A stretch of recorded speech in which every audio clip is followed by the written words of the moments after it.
Welcome to the next episode of Conscious Physician Medicine and Psychedelics. We are here today with Larry Norris, the founder of Decriminalize Nature. Is that correct? Yeah, co-founder of Decriminalize Nature.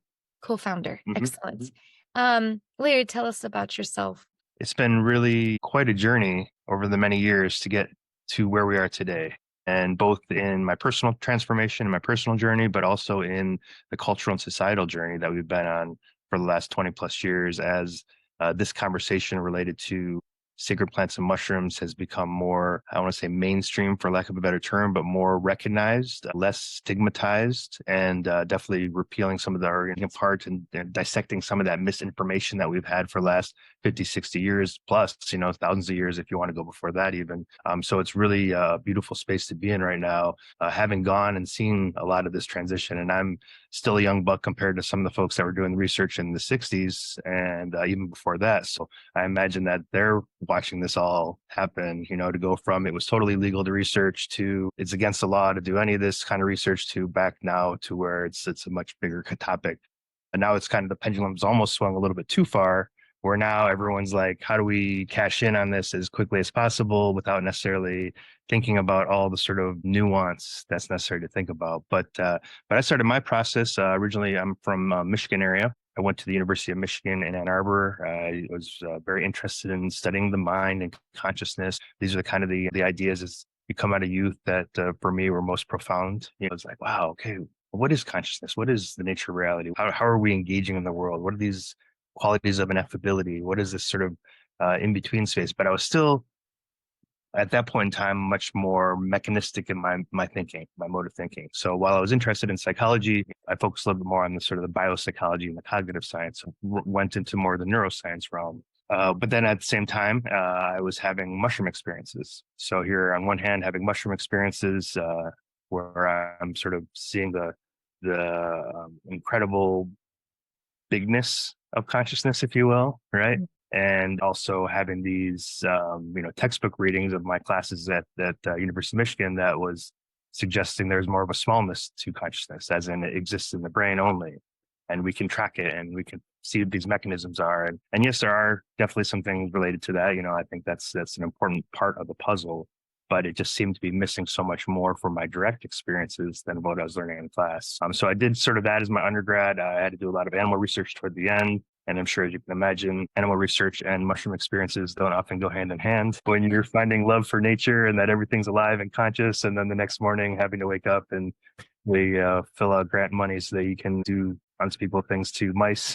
It was kind of a rough cognitive dissonance I was having in the night. Cognitive dissonance, big time. Yeah. I feel that in medicine too. And so I had sort of a crisis of consciousness, it was like basically like, what do I do? I just spent 4 years of my life working on this, trying to get a better understanding of this. And then my direction would be going right into animal research. And can I do that? And what does that mean? And is it even something that was interesting to me? I spent so many hours in the lab. And at the end of the lab, all I was basically doing was counting dots on a slide from a portion of the suspension nigra in the brain. So even the end result of it, the goal of the study was not exciting or interesting. It was like, all right, I'm here 1, 2, 3, 4, and little sections and all that kind of stuff. So there's so much more interesting things to talk about outside of this animal research, outside of just brain studies. And, again, I'm happy that it's happening, but this just wasn't the area that I was most interested in. So I took a pretty long sabbatical, so to speak, because in the late 90s, this was in 94 and 98 when I was doing this research, there wasn't really many folks having this conversation. MAPS existed, but they were a small office in Charlotte, North Carolina, so I went to go visit them. I think Rick Strassman was doing this work with DMT, but he was, again, taking it from a biomedical perspective, what's happening to the body. What's interesting about his research is he also took the qualitative components outside of the quantitative data, the biomedical data. He was also finding out that these people had really weird and unusual and profound spiritual experiences that were coming up. So that's kind of the area that I was like, that's really interesting to me. Why are all these people having these similar, although very strange and different experiences of consciousness? So I went to MAPS, just kind of check out and say, who else is doing this work across the US in terms of professors, things like that. Did about a 10,000-mile road trip, cruising around the U.S., meeting professors. Most of them were doing this research as a hidden research topic. They were doing something else as their forefront research topic, and then on the side, they're doing this psychedelic research or interested in this kind of sort of conversation. There are things going on like Towards the Science of Consciousness, which was also sort of dabbling in that at the University of Arizona. Worlds of Consciousness actually met Albert Hoffman once upon a time in Basel, Switzerland. The way to talk about psychedelics was to talk about consciousness at this point in time. So that was around 98 to 2000, 2001 that time. So I took a little sabbatical, like I said, moved to Hawaii, sort of got moving from Detroit area to Hawaii. It was a pretty big transition in and of itself, realizing like, oh, I have the body and oh, wow, there's all this, this place that you can just be in nature and it's surrounded by the sort of the nectar of the natural world. So you can like dolphins and waterfalls and, waves and lava, bamboo forest and all that stuff. So and during this time, I came across ayahuasca. Ayahuasca really, for someone like myself, who at the time was very much mechanistic in my approach, or this can be explained as a higher consciousness or something like that. For ayahuasca, for me, it really created that phenomenological experience or that inner experience of like, oh, wait, I'm having a conversation with something that doesn't feel like me. Whether that's true or not, that was the sense or the feeling I had there. Like I was actually engaging in a relationship with, for lack of a better term, an intelligent being, an agent that was beyond myself. And that was pretty profound because it sort of shook my paradigm up quite a bit, even after having plenty of mushroom experiences, to the point where I had to really consider like, okay, how do we relate to these plants? How do we respect and honor these plants and these mushrooms? And how do we sort of engage with them and sort of in good practice? So with my ayahuasca experiences, it pretty clear that I was like, okay, now I found something that I'm very interested in terms of getting back into doing some research on. And I found something that has such a huge qualitative inner experience to explore that I think I could focus on that and not have to, there's always something there that I can look into, and there's plenty of data and that type of thing. So I worked with somebody in southern Brazil by the name of Dr. Lucid Luna. Luna had done quite a bit of work. He's worked with Pablo Amaringo once upon a time to start their school out in the Amazon. Pablo Amaringo wrote the Ayahuasca Visions, or did the paintings for the Ayahuasca Visions. He was friends with Terence McKenna once upon a time. Actually, I think they introduced each other to ayahuasca way back in the day. So they have this long history, and he's been doing work he has a research center in southern Brazil where he's been doing work kind of recording people's experiences and that. So I started to jump into that. I went to to find a university that I could do this work at. Again, this is 2008, 2009 when I started exploring this. Still, this research was not really well recognized in the university setting, a little dabble here, a little dabble there. I think at this point in time, we had the Johns Hopkins study came out, which was pretty profound because they weren't looking at pathologies or sicknesses. They were looking at healthy normals, which I think was pretty great. It'd be nice to see more of those types of studies out right now instead of the big focus just on mental health issues, because I think that's also really important. And that was speaking to a city council member at one point in time, I was saying something like seeing these as almost like prophylactics or something that can like help beforehand for the mental health, right? So if we can offer and provide experiences for people that can create wonder and awe, that can help us feel reconnected to nature and community and the self and spirit, maybe we won't have as much depression or anxiety or those types of things. So the 2008, I think, was a study that came out of Johns Hopkins looking at healthy normals. And they found 68 to 70% of the people said it was the top 5 most meaningful experiences in their life. And that was compared with a child or getting married or anything. That's really profound. You're like, wow, this is a big experience for folks, right? And then they found that those results held for, I think, 14 months was the second follow-up study they did, that people still had this meaningful impact. So there's something in there that was also fascinating to me, which I ended up working on a little bit with my dissertation, which is this transformation, this shift that happens. What's meaningful about it for these individuals? What goes from not having an experience to having an experience, and then this impact stays for 14 months, this impact, and that's where the transformation comes in. So I went to California Institute of Internal Studies, which is a transpersonal psychology school here in San Francisco. It's one of the few schools at the time that would really allow for sort of an explicit research project on psychedelics or entheogens. Entheogens meaning psychedelic plants and mushrooms. And so I dove into that, and that was pretty great. During that time, I also started speaking to a lot of people who were also into this research. We had a class together with Dr. Susana Bustos, who was doing an entheogenic shamanism class, and a variety of folks in that class were discussing what do people do with this information, and so Susana had talked a little bit about integration work as well. And we're like, let's put together like a group that focuses on education and integration and bringing people together. This was like, again, about 2010, 2011, somewhere around there. But we had enough people together to put together a really great conference. And so we put together our first conference, a small little grassroots style conference in San Francisco. But we had like James Fadiman there, Stanley Krippner was there, Bia was there. I don't think he was talking, but she came, and a variety of other people were there. And it was like, wow, there's like 200 people here, 20 speakers. We just kind of threw this together, throwing spaghetti against the wall kind of thing. And it worked out really well. So, wow. Even in the Bay Area, there's a real hunger for this conversation because it kind of fizzled out. It wasn't really happening. So we started our group, Entheogenic Research, Integration, and Education, which is a nonprofit.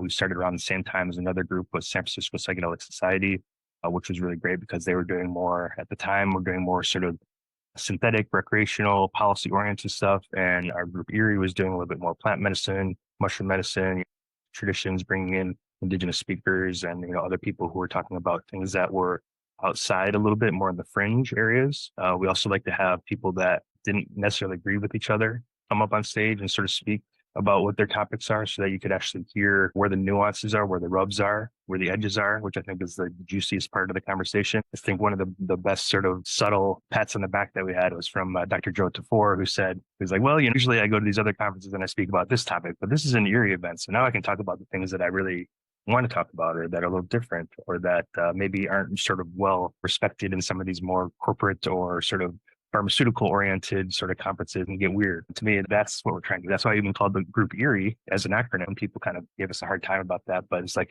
that's what we need to talk about. It isn't necessarily all love and light. It might be mysterious. It might make you feel weird, make your hair stand up a little bit. These are the types of experiences, the weird types of experiences that I think in terms of integration, at least people are really trying to work through. If you're like, oh yeah, I need to heal this relationship with my friend or my family member, that's sort of basic. But then it's like, wow, did you know how big consciousness is? Or did you know that there's these beings that we can have conversation with? Or yeah, there's agency with these other planets. Like these are the weird types of things that I think were most fascinating to us at the time. And we noticed that a lot of people, at least in the San Francisco Bay Area, were hesitant to go to therapists to talk about some of the weird experiences because they were, at least at the time, especially 2011 time, it's like, I don't want to be diagnosed or given medicine to hide these experiences. I'd like to really just talk about it with peers and sort of unpack it and have an opportunity to like share. And at that point in time, even the concept of integration was still kind of looked down upon in a lot of conferences. We heard a lot of people sort of, integration is just people's egos talking or this, that, and the other. But we're doing it in real practice, not just theory on stage. And we're like, no, but people are really getting a lot out of this. Most importantly for us was that we were reducing the alienation and the isolation that people were feeling, because that's really a huge part of your transformative experience. Sometimes when you transform, your friends and family don't like it the most because they're like, wow, this person's different. And you're like, yeah, but I'm healing. And look I'm not doing these things. But they're like, no, we like the person that drank every night with us and got hammered. Well, I don't want to do that anymore, And even for people that knew about psychedelic experiences, there was, I don't know what I'm terming this as, but there was this situation where it's really okay for you to talk to your friends in the quote unquote recreational party scene or whatever. You're like, oh yeah, I went out and my face melted and it was like the super great music, and like you can talk like that, that's fine. But when you're like, oh, I realized that I was actually connected to everything and that we're all divine beings and here's how I need to heal my traumas and blah, blah, blah. Whoa, slow down. We're not ready to talk about that. We just want to talk about the safe recreational stuff where you're just melting your face off, right? So even within the community, there was needed a space for people to talk about these experiences that was just non-hierarchical, non-judgmental, really just engaging with folks on sort of the base level and listening to each other's stories and sharing and reflecting on it in a good kind of way. And so we started these peer integration circles in around 2011. And now it's like, everyone's doing peer integration or doing integration works. So it's cool. Right, true. But the fact that the conversation has shifted and that's a conversation that now it's like, it's expected for people to say integration is a big part of this. Whereas when we started, it was kind of still a fringe thing to talk about. So quite a transition that's happened. We did a lot of events over the course of the time, even, that's California Institute of Integral Studies. They were a little hesitant around integration because their mindset is like, well, if you're integrating, you must be integrating traumatic experiences instead of saying like, oh, well, there's a lot of things that people just maybe need to make meaning of, and so they were a little hesitant and they were like, we need to get our lawyers and this, that, and the other involved. To that degree? Yeah, big time. Yeah. Our insurance may not allow you to do this at the school and et cetera, et cetera. And so that was great for us though, because that motivated us to get a 501c3. to become official as a nonprofit. And so because we were a student group previous to that, but we were having like 100-person plus events at the school and doing all these integration circles. And this was in 2011 to 2014. 2015, we got our nonprofit, and they wouldn't let us do anything at the school anymore because we were now an official external nonprofit. So we expanded out into the Bay Area, which was great because it really helped to bring this conversation to a larger audience. So that was going on for quite a few years, really kind of helped train a lot of people and inspire a lot of people all throughout Portland Psychedelic Society. Before they began, they called us up and were like, hey, what's going on? And Aware Project, which is a place down in San Diego, everyone kind of interested. Hey, we can see the benefit. Aware Project? Their project. In San Francisco, you said? San Diego, LA area, I think. So there are quite a few different groups out there, and then from there, just encouraging people or giving them trainings on integration circles, all that type of thing, or even how to create like a student group or all that stuff. So that was kind of great, just kind of watching the expansion of people turning their lights on basically, and bringing this resources to their community, whether it be mentorship or just information or just a community environment, I think was really, really helpful. And I think that really kind of, not just us, but everybody out there that was doing that helped to really lay the groundwork for what we're seeing today, because it created that sort of beacon in every one of these towns that everyone is like, hey, I know where I can go to if I want to talk about these experiences. I know that there's some other people out here. It's not just me having this really weird, consciousness expanding experience. Like there are other people that are having similar experiences. So when around late 2018, group us all came together in Oakland, and we were going to talk about how do we put together a conscious healing center or someplace where people can, work on different things again, obviously limited because of the criminality around psychedelic plants and fungi or entheogenic plants and fungi. So that became part of the conversation. Okay, if we're going to do this conscious healing center, like, wouldn't it be great if we could also engage in a way that we didn't have to worry about criminal penalties, right? So this started the conversation around Denver decriminalizing psilocybin. This is before it had happened. This is late 2018. And then Oregon, which is working on legalizing psilocybin. So we had a sort of discussion. What's the difference between decriminalization and legalization? And maybe we can talk about that in a bit. What's the difference between, psilocybin as a synthetic or mushroom containing psilocybin as an organic material? What does that mean in terms of empowerment of the individual, in terms of the entourage effect, all these other things? Again, we can talk about that in a bit. But that was kind of the conversation that started us to be like, hey, can we do this in Oakland?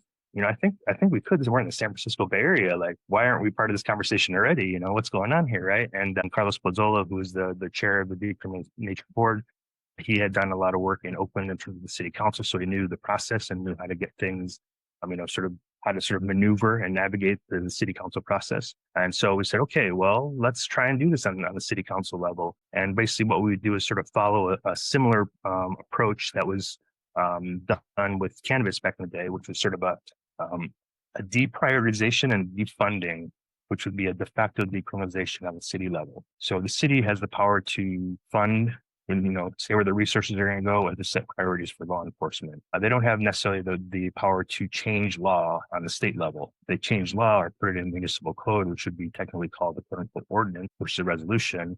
Then you might have pushback from the state, and the state could come after the city council members for quote unquote breaking state law, right? So we're like, okay, let's find this loophole and kind of engage in it that way. The second conversation we started to really have was around nature. What is nature? What is are we only going to do mushrooms? Because the folks in Denver, so a few folks in Denver told us, you can't do anything more than mushrooms. It's the only thing that people are ready for. This isn't something that you can kind of expand beyond. And we're like, okay, well, that's interesting. But again, we're in the San Francisco Bay Area. Like, all these communities exist on a large scale. There are ayahuasca communities, there are cacti communities, there are iboga communities, there are DMT communities. Like, why are we going to try and limit everybody? Let's have this bigger conversation around nature. And it also sort of pulls away from the detractors, because it's not as easy for them to say, oh, you're just trying to get high on mushrooms, quote unquote, right? But hey, what is our relationship with nature? Why is something that grows out of the ground naturally against the law? Why can't I watch a plant grow? And that's against the law. Like, I can't even grow a plant, even if I don't eat it, just growing it, with mushrooms and peyote, there are two plants that you can't even grow in the state of California. And so we started having this conversation around what is our relationship with nature, which I think is what created the umbrella, which a lot of people were able to sort of feel represented in when it came to the larger movement growth. Everyone was able to participate in a different kind of way. This is a conversation that could bring people together in a way where, if we just talk about what substance, we might not have been able to do that. So So we focused mostly on Schedule 1 substances. There was some good conversation regarding, why aren't you doing all natural materials? For example, poppy and coca are Schedule 2 substances. We said we just want to focus on Schedule 1. Schedule 2 obviously has, medical value to some degree. And so we'd be fighting the pharmaceutical companies in an even bigger way, which I don't think that we were, as a grassroots organization coming together, just trying to make this happen. We were like, I don't think we're ready to take on that fight quite yet. But this is important for that larger conversation because we see now pharmaceutical companies are looking into trying to patent things and are looking into trying to create monopolization around their process and all that kind of stuff. So we're like, okay, let's work on these natural plants and mushrooms. Let's, engage in this in a community-based way. We held a first event. We had like 180 people show up to the event, took a lot of great pictures. It was a really great rally. We talked to different city council members. We were lucky to find a city council member, Noel Gayo, who has his grandmother was curandera, and he comes from the Yakwe tradition, which has a tradition of peyote use and other types of plant medicines and things of that nature. So he seemed to really get it when we talked to him about it. Oh yeah, my grandma's been healing people with plants for a really long time. So that was really wonderful. And he decided he wanted to help us sponsor it. So sponsoring means basically that he's going to put his name on it. We can get it on the agenda. And once he went to sponsor it, it started moving really fast. So basically we went from like kind of shopping around to, okay, it's on the agenda at the end of next month. And then it's on the agenda again a week after that, so let's rally everybody together. We had the first city council meeting was a public safety and health meeting. We had, I think, the Oakland City Council meeting room is huge. I don't know exactly how many seats are in there, but I would say 250 to 300. Wow. And it was pretty much full. But there's a balcony above, there's a space in the bottom, and all of that was full of people ready to be excited about this. The outdoor was all just full of people. Also interesting as a side note, the difference between you can almost tell a city and their relationship to the activism in the city by how big their city council room is. Like Oakland, activist place, been doing a lot of, like things politically speaking for a really long time. Surprisingly, San Francisco, really tight room. Maybe you can fit 100 people in there total. But this it's come almost like, no, you're not really allowed to, okay, we're going to make the decisions here. You let a few of you in, really. Yeah. Right, but with Oakland, it's like packed. Wow. We ended up inviting 20 people to speak in terms of like, okay, get 20 people to come and talk about their testimony. Testimony also is such a huge thing because unlike voting on a ballot initiative, where your responsibility as a citizen is just say yes or no, you don't have to actually have any personal experience. You just say, yes, I believe this thing, or no, I don't believe this thing. There's not a lot of like, I don't know, okay, they're still courageous. In regards to giving a testimony on public record at a city council office saying, hey, everybody, I broke the law. This transformed me. I wouldn't be sitting here today otherwise. Now that's impressive. And that takes courage. And like I said, we invited 20 people. There ended up being 100 people that wanted to give testimony on that first day, to the point where we were like, oh, we don't know who these other 80 people are. Maybe there are going to be 80 people who are going to be against it. And I think we almost had 100% of the people were for it, talking about their own personal testimony, talking about help them heal, talking about the research and what they're seeing in terms of their practice, all these different types of things. So that was really, really powerful to see kind of shake out. And actually, we just had our 4th anniversary, June 4th, 2019. So not too long ago. So it's a nice little celebration. I got chills, Larry. This is so cool. The power of our collective when we believe and when we show up and we have the courage to speak up for what is inherently feeling right and truthful to you. I love it. Yeah. So and that's kind of what we felt like too, was really like people saying this is a people powered movement, and so we ended up getting a vote that night. We had 2 abstentions and everyone else had voted yes. We went to talk to one of the council members who was just trying to take care of his community. Council member Taylor, I believe. And so we had some meetings, between the 2, public safety and the final vote. And the day before the final vote, we met with Councilmember Taylor and some folks, and we walked in, and all of a sudden it was like, right? Because this is still kind of new. Like all the heads of law enforcement were sitting in the office, and we're like, we just went on public record talking about how we broke the law, and we're walking right into the den here with all the law enforcement. And actually, it was really. I was impressed with the conversation because, usually coming from the history, and there's some concern about how is this going to be interpreted, how, there's all the stigma around it. And, they were really knowledgeable of the different substances. They understood. Wow. They told us we have better things to do than arrest somebody for growing mushrooms. We're in Oakland. This is the least of our concerns. They basically wanted to know real basic things like, what do we do if somebody has a challenging experience? How do I be able to tell that between a psychotic break and all these other types of things? And Bob Jesse, who helped actually with the Johns Hopkins studies and also worked with Lusono, was on a call with us on that day, and he made a really good point, which is basically like, wouldn't it be, because they're concerned around like, oh, how do we tell, or what do we do if somebody's like tripping out of mushrooms and, we have to have some sort of conflict with them. And he made a point, which I think everyone kind of hit the floor, and everyone just was like, yeah. Like he said, wouldn't it be great if instead of having to be in conflict or fear, someone could just say, hey, officer, I'm having a pretty intense mushroom experience right now. I'm really scared. You just help me. And I think everyone's like, oh yeah, wow, when you take away that criminality, then there's an opportunity to have conversation there. And instead of it being this conflict or someone's against the law or we have to go after this person, we can just, sit there, and then it allows for law enforcement to call somebody else up and say, hey, could you help this person out? We have other things to do. This person just needs some support or whatever. So that was really great. I think they really heard that, which was good. And then, like I say, really helpful in trying to really, ensure that people, aren't getting arrested for substances. It should be a, health issue, if anything, rather than a criminal issue. There's lots of reasons that we can go into around why that could be. But yeah, I was pretty impressed with that. So we took that. So that was a big relief. And the next day was going to be the final vote. We go into the final vote. I think they were like, all right, everybody, we got it. You don't need 100 more people speaking, right? And we still had 30 people that were like, no, I really want to share my story, be on record, and be a part of this movement. And some of the folks gave testimony that like you could feel the tears welling across the board. One that really stands out for me was super, super powerful. This woman was standing there and she said, I've been doing heroin for 14 years. I was ready to end it all. This wasn't working for me. I didn't know what to do. I was at the end of my rope, so to speak. And I didn't know where to go.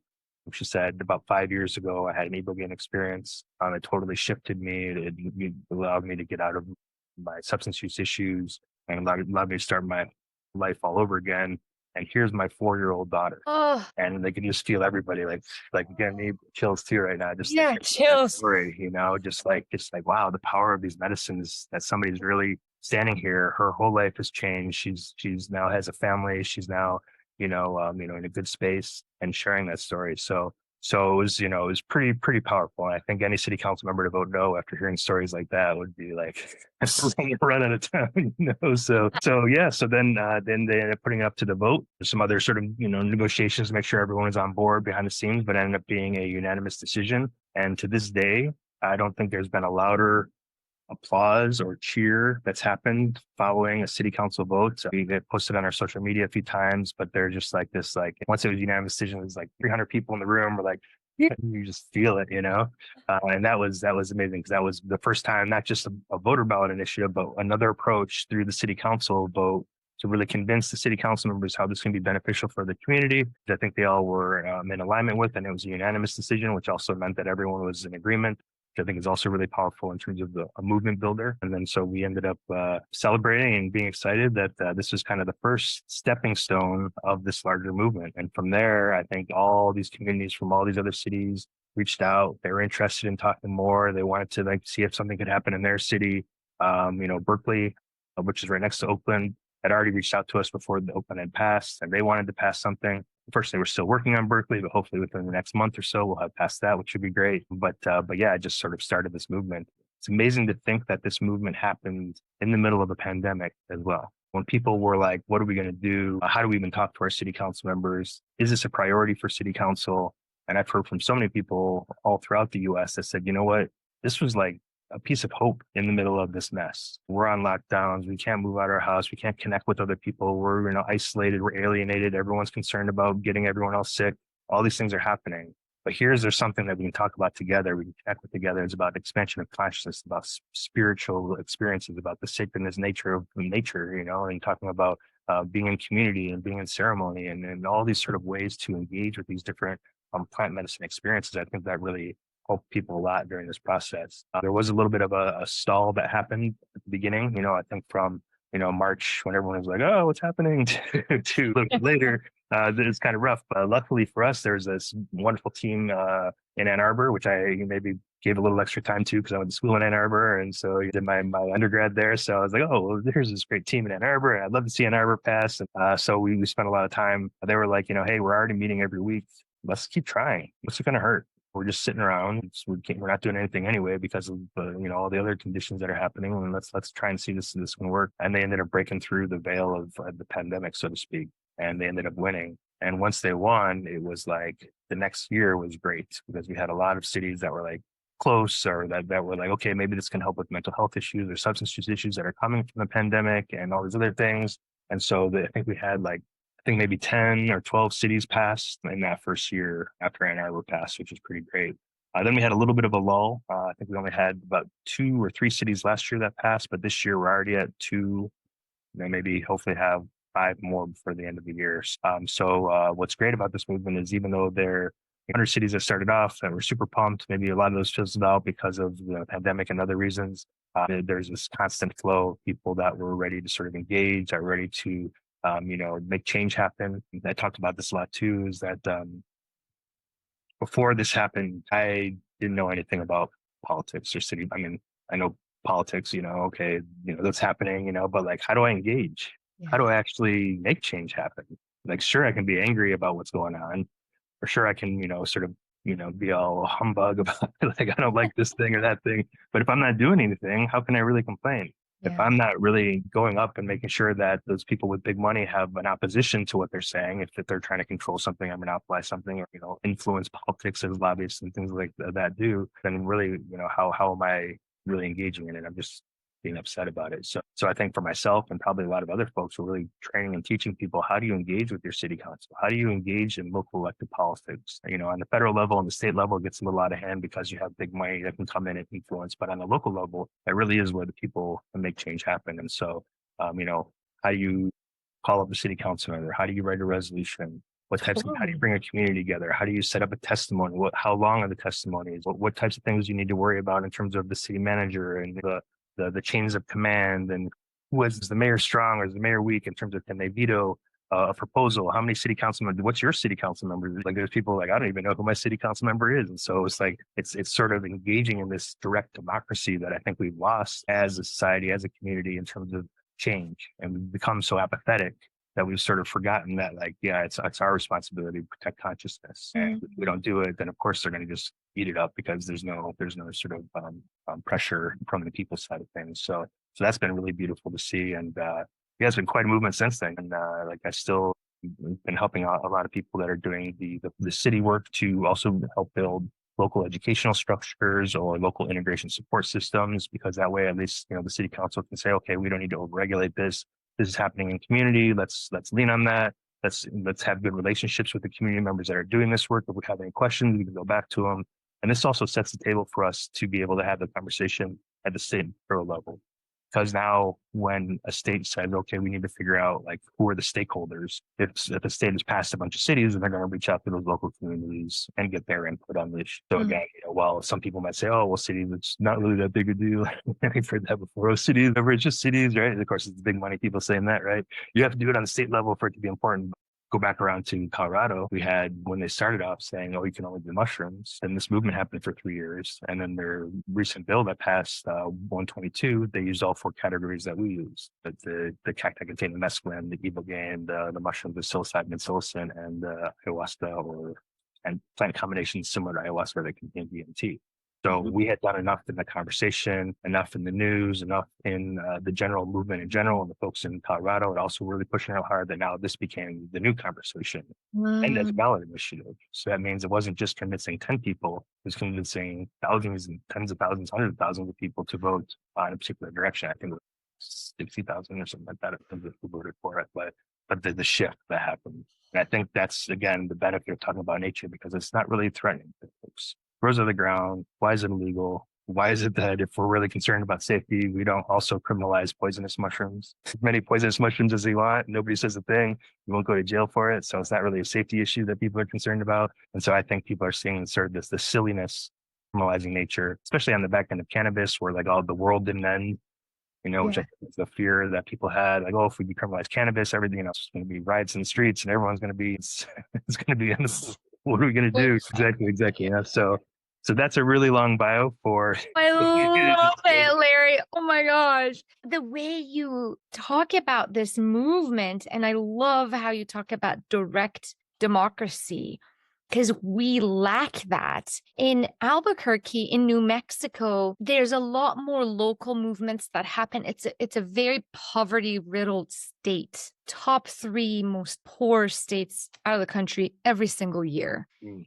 for forever, right? We have a huge Native population here. We have a huge Hispanic population here.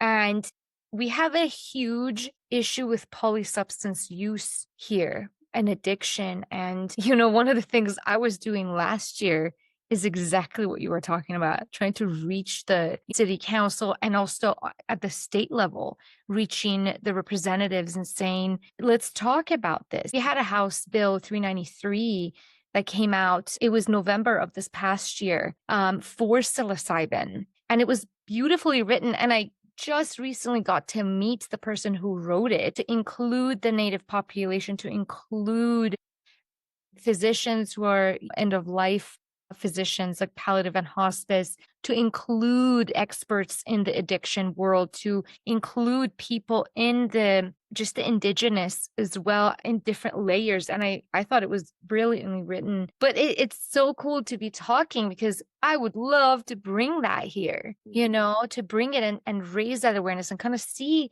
It didn't pass. It didn't get funded. They were asking, we would need 150,000 be able to do the research and to implement certain things. But it would be so cool at some point for us to get together and talk about this. And I love that you talk about education and that local community integration practice. It's everything. It's everything. I've done this studying on my own for the past 10 years, direct experience, also holding space for others. And and I hadn't read anywhere that integration was a big deal until very recently. And I kept pushing that on a national level, on, local level. I'm like, if you're going to sign up with my program, we got to do the whole thing, the prep work, the work, and the ceremony, and the integration is everything. It's everything. It's just as important as the other parts, as the entire container. So I love that you have put so much effort into figuring out how to integrate, because as it stands now, we still lack that community. That peer integration circle is lacking in a lot of practices that I see within New Mexico. I see in the East Coast. As a physician, I see a lot of ketamine clinics pop up where they're doing infusions, or you have practitioners, physicians who are going to people's homes and giving the injection intramuscular, or you're using Spravato, or you're using the lozenges, but none of them are really doing integration. I have a physician that I've been working with microdosing psilocybin, and she did 8 sessions of ketamine, and she did not have any resolution to her suicidality, which she was suicidal every single day. In fact, she got more suicidal, severely suicidal, where she had to be watched. And I asked her what was the container they were using. It was a very sterile clinical setting in a room by yourself. There was no pre-work.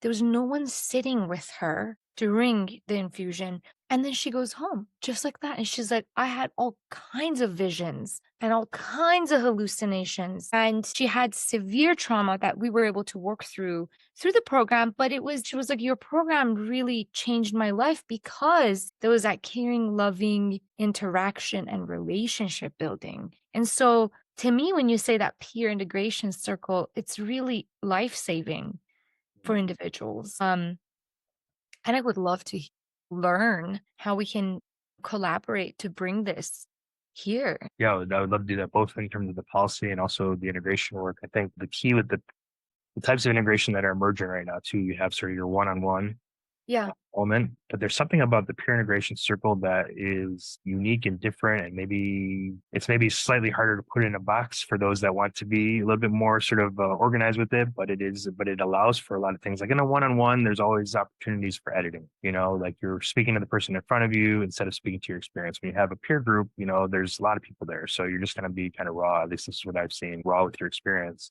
Also, with the peer groups, there's a more chance that, and again, there might be therapists and other people that are doing the one-on-one stuff that have had a lot of profound experiences and so can sort of touch in on that. But in a peer circle, you're really talking with other people who are diving deep. Mhm. And so you have that sort of camaraderie of familiarity, if you will. The other people in that circle can say, oh, yeah, oh, I know what you're talking about. And we might have spoke about this before too, but there's one, I forgot the title of the ineffability, but there's like 4 or 5 different types of ineffability. One of those is even if you have the perfect words to describe your experience, unless that other person has also had something similar in the experience, it's just going to kind of right over their heads. They're not going to really kind of get it. And so I think the peer integration circle strategy and approach is really great because you're able to have conversations with people that are at least somewhat familiar with these spaces and can share or reflect from something similar that they've done. Now, I'd be really curious. Well, it was a couple questions. Can I ask you a couple questions? Is that all right? Please, yes. Yeah. So, was HB 393, was that mostly a research bill, or was that also a decrim bill, or how was that coming? I don't know the details, to be honest with you. I need to speak to finally, now that I'm connected with the person who wrote it, I'd like to sit with him and like really get to the details. I think decrim was definitely a part of it. It was a jump off into, hey, we need these layers, we need the research, we need the right people so that we can decriminalize, so that they would put the minds of the representative at rest so that it would move through.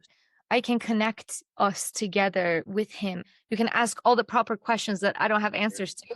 Sure. Yeah. No, I mean, I think this is the reason I'm asking just is because it seems to be a quote unquote safe strategy for state politicians. But it's always going to be something like, oh, this is going to cost us $100,000+. Whereas decriminalization is just like going to save people money because we're not using resources to arrest people. And at the end of the day, do we need to do more research to say, yes, we shouldn't arrest people for this? So I think Right. in that regard, I think we're okay with not having, now if it's a legalization model, maybe that's something different. How are we going to regulate this? How are we going to put this in a good space? So there might be some need for that. But in terms of decrim, which I think we should do first, which is basically saying let's not arrest people. I think sometimes the state politicians get stuck in the like, oh, we need to study this. And then it costs money. And then people say we can't, so it gets stuck in that process of not moving forward necessarily because of that. And most of the time, the research bills, it doesn't really need to happen through the state because most of the universities already have DEA licenses that can do the research. So it's kind of just like an extra thing if the state universities can get the funding for that and get the research to happen, then you don't really need a state bill to make that happen. But I think what's interesting about New Mexico too, which probably you know a little bit of, is that isn't in New Mexico you can grow mushrooms, you just can't dry them. So you can eat fresh mushrooms, or I guess you can't technically put them in your mouth, but it's not illegal to grow. There's already a little bit more of a liberal policy regarding mushrooms there, which I think is really beneficial for the people. And if we can just get to be like, okay, you can also now dry your mushrooms and put them in your mouth. See the way there, right? It's happening already, and that has happened Exactly. for centuries because of our indigenous populations, right? We have a very strong history of peyote use in our native population. We have, I mean, miles and miles of reservation land here, which is wonderful. We have a huge history of intergenerational curandera traditions here. And so it's very much in tune and in alignment with the New Mexican culture. And it's definite, and also the intergenerational trauma is so vivid here that people who are suffering naturally gravitate towards something that works. And if it's through nature, like, why not? Right. But yeah, growing mushrooms, yes, it's, I think that is, I think if many years ago, there was a case where a man got arrested for having minimal amounts of mushrooms on him. And I got to look up the story because I looked at it like 5 years ago. So I forget exactly what happened. But in that, they released him. They did not charge anything against him at that time, which made big news because, they were like, oh, it's just mushrooms, just like we're talking about. It's nature. So to me, I think you hit the nail on the head where, instead of them having to dish out money in order to look into it and all of that, hey, if we already know, then why don't we actually save you money? So that approach is a very different approach. And that's, I think, where it got stuck, just the funding. Right. Yeah. Yeah. Awesome. Yeah. Okay. So thank you. Thank you for sharing that. I definitely would love to chat with you and the author and just see how we can make things happen. Even if we can start getting some things passed on the local level, that'll help them on the state level as well. And then Yeah. I have question part two for you. It's Yes. really sort of a two-parter question. First part is, can you sort of help me sort of, I have a basic understanding of the difference between palliative care and hospice care, which one is like kind of well before, and then one is like really close to, possibly passing away or whatever. How do you see both kind of that dynamic and then also doing this work? I talked to somebody out here who was working or learning about ketamine, and her thought, which I hadn't really considered before, was that she was like, maybe hospice care is too close to the end and there's not an opportunity for integration and maybe healing relationship challenges or things like that. What's your thought process in terms of the timeline, or how do you best provide integration for somebody that's in the hospice part? Or is it the integration is like, hey, we're preparing for this next step in your process of your soul, and here's how we're going to help Mm. set up the conditions for that? How do you sort of see that? That's a great question. It's on a continuum. You have palliative care patients where they are they are diagnosed with a terminally ill diagnosis, like metastatic pancreatic cancer to the lungs and whatnot. And they still want to try Western medicine. They have a child, a young child, let's say, and they're like, no, I don't want to stop. I want to see what other clinical trials I can meet criteria for at MD Anderson, at the Mayo or whatnot. We know that they have very limited time. Hmm. Right? So, but they're right there between palliative and hospice. It's really the patient's decision Hmm. at that point that I want to either go the aggressive route of Western medicine, or I'm kind of done. Like, I'm post Whipple surgery. I can't really eat much food. I've lost all this weight. I'm in a lot of pain. And I've done my chemo and I'm just over it. And they sign up for hospice care where we only keep them comfortable and we only focus on quality of life. With both, we work on symptom management significantly. With both, I see significant existential crisis and anxiety. And so being able to openly, and I can't right now as a physician in this work, I cannot prescribe them. And it's so difficult. It is so difficult to say, I know I can help you, but I cannot give it to you. Like, that's criminal to me. That's criminal. And yet I'm loading it up with opioids, of Roxanol, we have fentanyl, we have mescontin and oxycodone and lorazepam, and you just keep going with all of that, or mood stabilizers, and then I'm like, okay, that's okay, I can do that, but I cannot give them psilocybin. I cannot help them expand their consciousness so that their anxiety is low, so that they don't need that much opioids. Because a lot of my patients have the pain that they're experiencing, is suffering.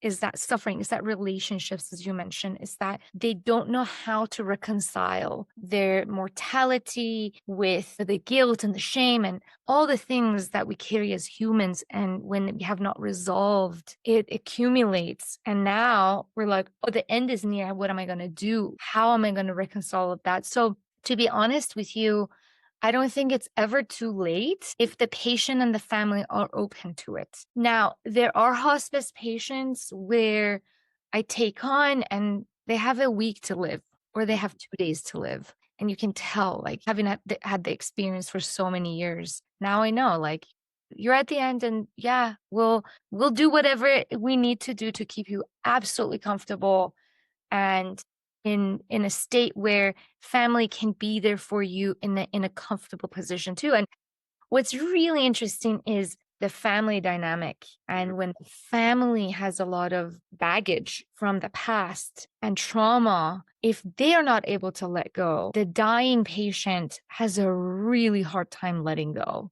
And so it's really holding the family and sitting with them and talking about all of this, or resolving their past issues and traumas. When they let go, the patient goes. Hmm. It's fascinating, And I believe there is some research, and again, this like speaks to like how we need to understand the death and dying process. because like our mindset is, well, we give it to the patient who's going through that process. But what you're speaking to is like, hey, how about we also bring in the family and do some healing with everybody so everyone can help let go a little bit better. Yes. And there are some traditions in South America where there's conflict in the family. They bring the entire tribe starting age 8 and up, and they have a psilocybin ceremony with the entire tribe to resolve and to be able to be in a place of peacefulness and serenity. So, I think that model would be incredible to bring to as soon as someone is diagnosed with a terminal illness, to bring that conversation and, hey, you have options. Same thing with addiction, right? Hey, you have options. It's not just methadone and it's not just Suboxone. You also have psychedelics if you want. And it's not all these medications, all these antipsychotics. I also have a small practice in addiction medicine that I do in Santa Fe. And one of my patients, like, I'm an addict. Stop shoving down drugs down my throat. I don't want them. I don't want them anymore. Like, that's why I'm in recovery and I went through detox and it's hell, but stop giving me medications. I'm like, hallelujah. Yes. But we have not gotten the training and the education as physicians or nurses or just in the medical industry. And it's an industry, right? So of course the pharmaceutical companies are trying to push that and not have that conversation, right? But to sit with the patient, give them the options. Hey, when you have an addiction, you're here for recovery willingly. Why don't we give you, you have these options, the pharmaceutical options, sure. But you also have the option of not being on any medication. And you have the option of these psychedelic medicines with the entire container, right? Because when you're in recovery, you have a very comprehensive crew of people. If you're in a good program, you have the meditator, you have the acupuncture, you have the whole being kind of well-being that's being taken care of, in addition to medicines or not. But those two, the no medication route or the psychedelic route, are just not options right now. We just keep prescribing, and it's just sickening. You're like, I don't know. Obviously, it's not working, and the same in the palliative route. I would love to see us put that on the table for the patient and their family. You have this option. We can do the medications. We can do all of that. And I have some people who come to me for microdosing who are in the palliative umbrella, and they're not on hospice yet. And man, does it help with their anxiety and depression. And I'm talking about not living at all to fully living and connecting with their child, with their husband, with their family. Probably better for health too. Yes. And then progression of disease stops. Feel like, wow. I mean, powerful stuff. When we decriminalize, this is a conversation we have with a lot of medical folks, medical practitioners, people that want to incorporate this into their practice. The problem that we've been seeing sometimes with decriminalization is that medical practitioners and others are held by a different standard, which is their license and their insurance and their board. How do we address that when we're trying to change policy to allow people that are doing this good work to not have to be sort of trained by the state to do blah, blah, blah, blah, but do what you're normally doing and incorporate this new sort of tool or medicine into your practice without having to be, sort of penalized because you're sort of held at a different standard than the legal system is even.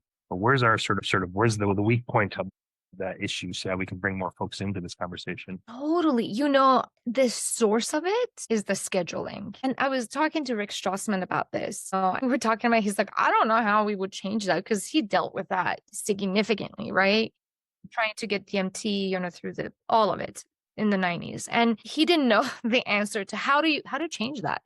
It's got to be at the FDA level, but it's got to take just the same type of like direct democracy kind of a deal to get that scheduling changed. Because when it's a Schedule 1, as a physician, then all of those things are possible, right? Where you lose your license, all of those things. But if that isn't there, then the missing piece becomes education. And that's where I'm very passionate about education. Because I think with having the knowledge, both knowledge-wise and experiential, we can close that gap. That won't be a problem. But from a legal side, scheduling is the first step, is what I see. And that would have to be federal scheduling, not state scheduling. So we'd really have to go all the way to the federal, or if the state descheduled or rescheduled, would that be okay? I don't know the legalities behind that. I don't know. Is it possible? I'm sure it's possible, but I'm thinking about cannabis. I don't know, because each state did their own thing. Now, we went from the medical cannabis model to now we have dispensaries that are like for recreational use. How did we do that in the medical model previously? And you probably know much more about that, but was that also at the state level? Probably because, right? As a Probably even on the city level, because I'm sure there are doctors prescribing it before it even made it up to the state level. But right, I know that the doctors were often chastised and stigmatized and very much so. doctor and all that kind of stuff, which is disappointing to see because again, people are providing medicine for people that work stuff. Yeah, yeah. Yeah. Yeah. So maybe even that, it would be interesting to do that research and to see Hmm. how we went about with medical cannabis. And I know one of the things that we all get concerned about is with psilocybin not having the education in the community. Exactly how you said, as the city council people were concerned about the psychosis and those issues that may come about. What are we going to do? Right. And would the answer be the same similar model to the medical cannabis? Would it be medical psilocybin practices that we would have, where we would have a multidisciplinary team of physician or MP plus therapist, or a community, that integration community? I don't know, just some thoughts where, yeah, yeah. Yeah, I think it's like this double-edged sword, right? Because that approach will be really great for some particular people. Maybe other people wouldn't work for them, but for some people that'll work great. But unfortunately, like you're saying, like adding all those additional people in, I mean, even on a non-medical level, which is what's happening in Oregon, you're already looking at $3,500 to $15,000 for someone to have an experience, right? Which is out of the range for 95% of all the people out there. Of course. They were doing the medicalization in Australia, and I think they were saying it was 25,000 to 35,000 Australian dollars, which I think was at about 16 to 20,000 US dollars Wow. have an experience. So again, it's like the more people that are super qualified that we bring into the picture, the more I think it'll cost. And also we do know that in safety wise, I think we're pretty good, but maybe there are some things like people with suicidal ideation or people that are working with really, really challenging, substance use issues or hospice care or palliative care or neuroregeneration or, dementia or other things of that nature that perhaps medical practitioner might be the best thing to do. But then you get in the conversation of, well, we're going to have insurance pay for it. Oh, And then and we're I'm going to get into just that like, mess.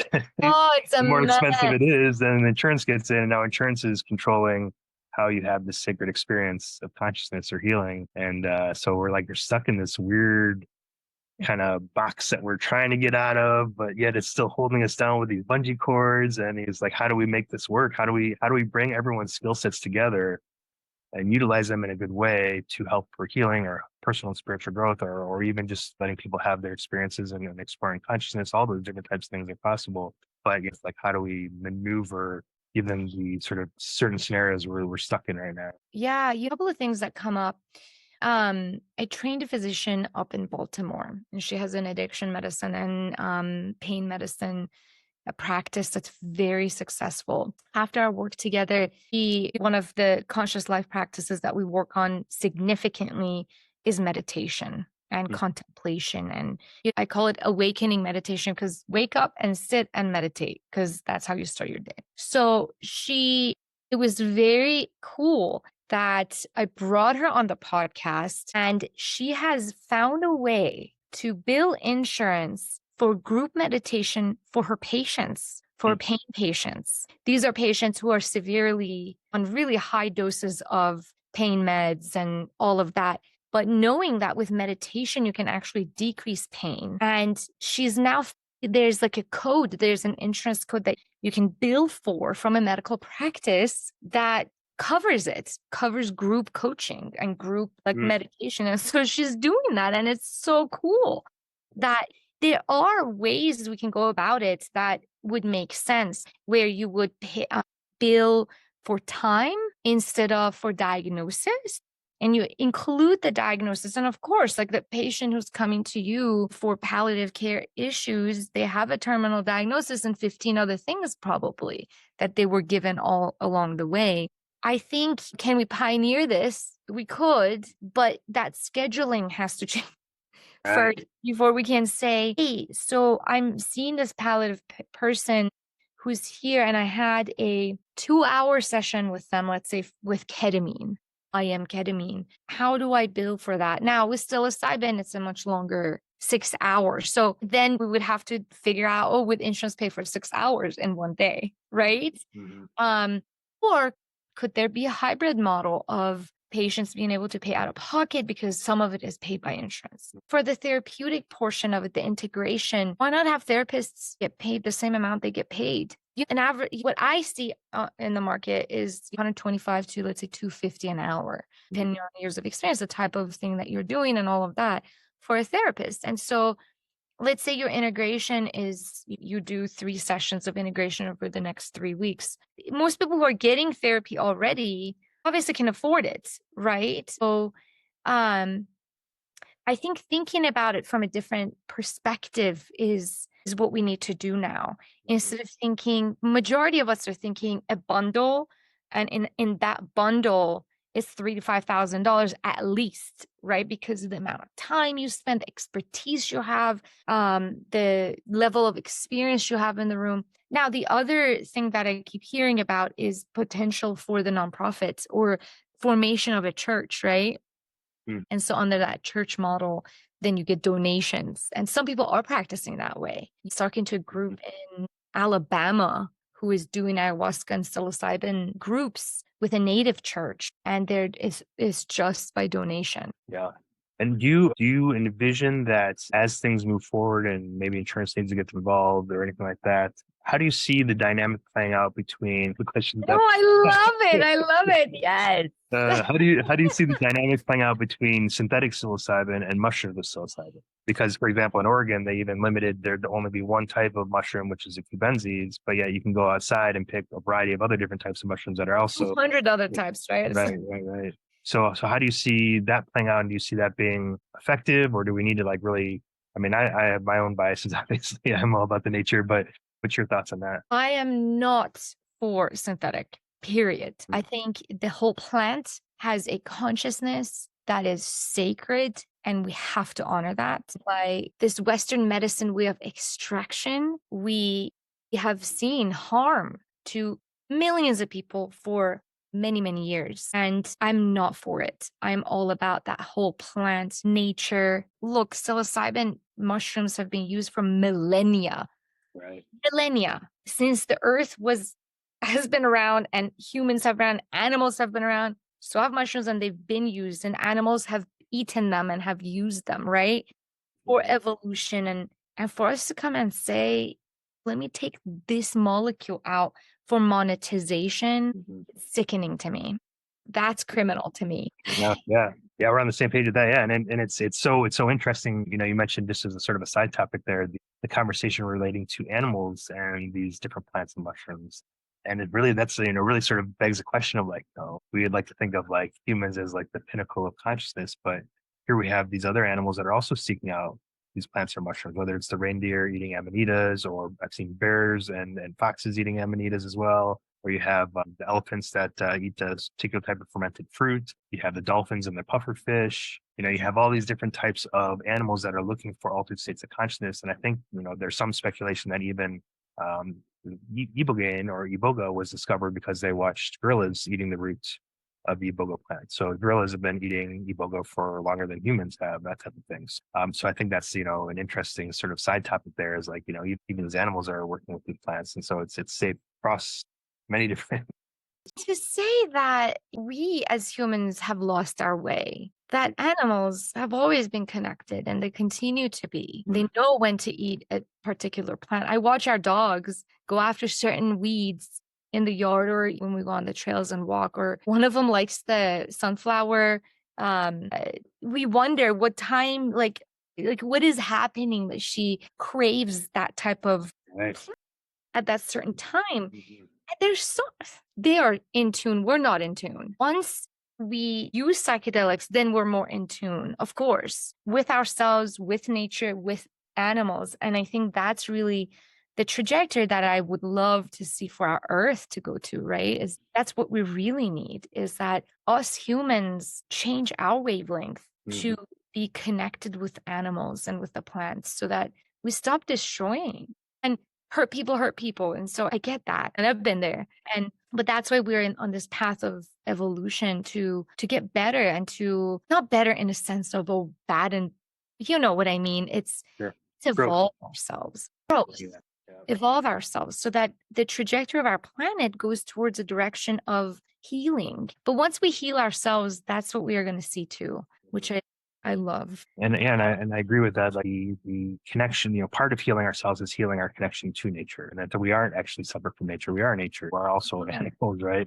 And there's this group in Detroit that's doing some really amazing work. I know that one of the gentlemen, Mudubaki, he's done some incredible community work out there. And one of the things that he would do back in the day is to reintroduce, no matter where we are, we have, for lack of a better term, plant blindness. We don't even know that there's a sunflower there, or that the star jasmine has, ibogaine in it, or that this flower is morning glory and has LSA in it, like, or this grass has DMT in it, or this tree does, or, it's all around us, and we've sort of come to the point of saying, well, like, oh, there's just all this stuff, we need to cut it down or mow it down, or like these weeds everywhere. Oh, these bad plants, like that's just our mindset. And so he actually would kind of flip that mindset, and he would take people on walks around the city of Detroit. And Detroit had been very industrial in the past, but over the last 20 years, between many issues, including a lot of fires and things like that, arsons and things like that have happened, a lot of the housing and things like that, the buildings have kind of run down, collapsed,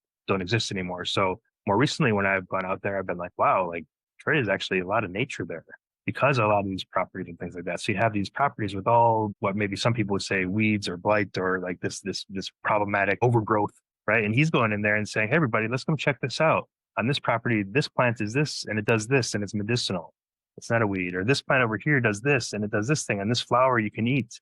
And this over here. And like just kind of changing our even view of how we see nature. Instead of it just being like, oh, this needs to be taken down and we should put some cement there. And as a side note, I love that. And just really re-engaging with the plants. And even that comes into our conversation even. And I say it a lot. So I'm also, someone that does this, but I try really hard to be aware of like languaging and wording. So a lot of times when we talk about someone that's doing something that's, on the edge, we might say they're paving the way. But what does paving the way mean? It means we're getting rid of the plants. Yeah. We're putting pavement down. We're making it easier for humanity to walk on without any consideration for the living beings that were there before. And so how do we not pave the way, but plant the seeds, feed the garden, nourish the soil, like trying to find other ways to really even think about that, even in sort of like myself, speaking for myself, just an understanding of how we engage with the plant kingdom and the natural kingdom, right? I'm going to pick that up. I'm going to practice that. Yeah, exactly. I watch it come out of my mouth sometimes. I try and like pull it back or whatever, but it's just a good mental practice because it does put us in the headset of like, oh yeah, we are in relationship with our environment, and paving over stuff isn't necessarily in relationship with. It's dominating up. And so really to just even think about that. So I really been appreciating what they've been doing in Detroit in the past, really taking advantage of the fact that like, okay, we have all these plants growing everywhere. Let's learn about it. Let's figure out what they are. Let's figure out how they help us. Let's figure out how our ancestors use these plants, or how the ancestors of the area use these plants, work with these plants. Was there special songs that people sung? Was there any traditions or lore that came around particular plants? What's the mythology of this plant? Does it have an archetypal entity that is associated with it? Like there's so much that we can learn. There's so much mystery there still. What about these fragrant flowers that, like here in Berkeley area where I'm living right now, like you can walk around certain areas of the neighborhoods in the springtime. It's like the smells are intoxicating. You can feel like the back of your sinuses dripping with these smells because it's just so amazing, right? And these flowers. And yet also on the other side of it, we have certain policy that it's changed a little bit now. But when we started, kept seeing this in policy, probably related to cannabis policy, was like, you can grow a plant, but not in public view. Like we have to hide these beautiful flowers. We have to hide these beautiful plants, these beautiful smells. We have to hide nature from other people. It's dangerous. We can't have other people seeing that this is a natural plant. We need to know. No. So again, it's interesting where we're kind of, and I think that's what's fascinating about this dynamic that we're seeing playing out between natural plants and mushrooms versus synthetics, and like where's our struggle in terms of our relationship with nature? Are we in this, like, I think we're in this tug of war between nature and technology right now. Kind of like, where are we going? Where are we going? And really trying to figure out how do we both be grounded, but also not to throw away technology. It can be super beneficial for us in a lot of different ways, but to realize Look, that we the come reason from we're connected, right? The exactly, reason we're connected is it's technology. Yeah. Yeah. exactly. So, but to realize that we are part of this bigger thing, and maybe think about more about like biomimicry versus, destruction of, right? Plants have been doing all this amazing stuff for all this time. Let's learn from each other, that type of thing. So it's a fascinating time to be in, because these plants and mushrooms can help us tap into some of these things that can help us respect. I mean, I think there's a lot more respect for nature when you realize that there's sacred beings there, that they can help to elicit this experience of consciousness. It's not just, I mean, yes, it's wonderful to have things like blueberries that are sweet and wonderful and tasty, or strawberries or kale, or all the different wonderful things that we can also eat. But then when it's like, wow, we can actually explore consciousness from plants too. Why are these here? Why is it possible? Why is DMT the most ubiquitous compound in nature? What's going on there? It's just an interesting question. Some might say, oh, well, it's to protect the plants from being eaten, but whatever. But actually didn't work, right? Because now people are like, oh, I'm going to eat more of them. So, but if you take like Michael Pollan's idea of botany of desire, where we're getting sort of cultivated by the plants so that we grow more of them, and that's an interesting theory. But again, brings us back to, our plants conscious? What's our relationship with plants? How do plants speak? They speak through chemicals. They speak through fragrances. They can't move around. So they have to like get attention in other ways. And so I'm sure you know of Monica Gagliano. No, I don't know about her. A nature person. She's talks a lot about thus spoke the plants, and so she talks about how how we view consciousness, and then different ways that plants can also engage in consciousness. So like speaking, or like sending booms at the bottom of their roots so they can find out where water is, or if there's another plant nearby, like have this sort of sonic conversation that's happening. Or most recently, I think even within the last 6 months, there was a paper that showed that plants, when they're out of water or they're cut, will actually make little sounds, almost sub-perceptual, but enough that it's like actually making a noise to say, hey, everybody, I need some water. Hey, everybody, like I just got cut. There's another, I'm sure probably like 3 years ago, I think the study came out, maybe a little longer, where they showed that through the mycelial network of the roots underneath the ground, there was communication. So if one plant was getting eaten by a giraffe, let's just say, there might be a tree on the other side, way farther down, that would now would hear, or would, through the communication of the mycelial network, would now be like, oh, okay, there's some danger coming up. I'm going to make my leaves more bitter. The giraffes aren't interested in my leaves. And they weren't even trees of the same species or anything. They were trees that were totally different from each other.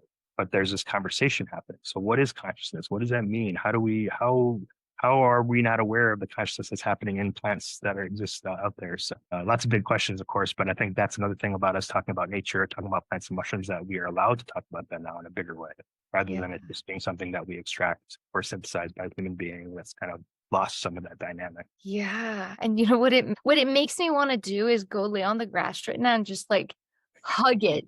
Hug it all and give the love to all the roots and under the ground things that we don't see. And it's so funny as humans, if we don't see it, it doesn't exist.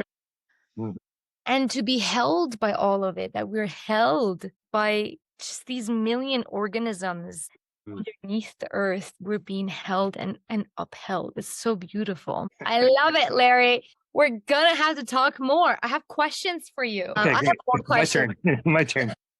But I'm gonna ask you next time, because I want us to have another episode or many other episodes. Great. There's just so much goodness that's coming out of this conversation. I love it. I love it. I love it. So yeah, we're gonna conclude this episode with, the deliciousness. Thank you so much for being here.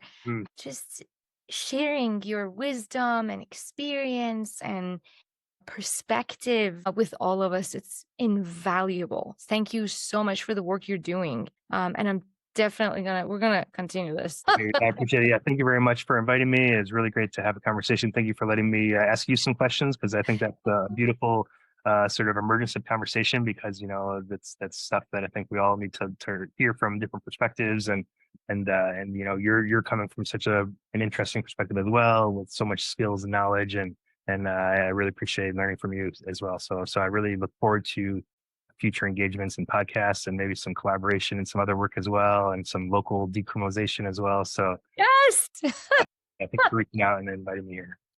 Thank you. That's awesome.